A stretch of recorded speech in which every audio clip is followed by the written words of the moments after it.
YYD-9 Max curved screen all in one machine. Large size lamination and defoaming integrated chamber. Remove the universal lamination pad. Use the curved screen lamination pad. Laminate the Samsung ultra-thin flexible flat screen.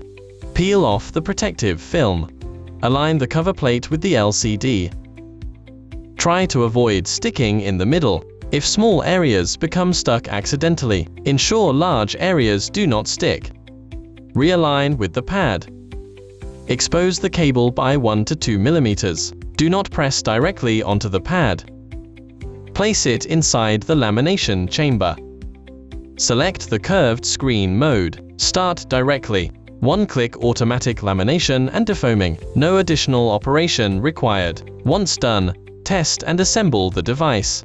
The machine is equipped with a patented compressor. No external devices are required. The entire process is completely silent.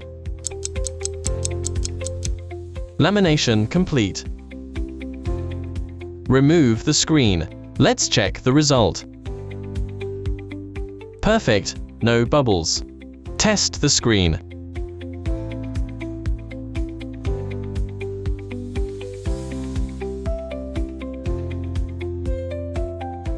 Display and touch are functioning well. The machine is equipped with a curing light chamber. It can cure the screen, effectively preventing rebubbling and rework.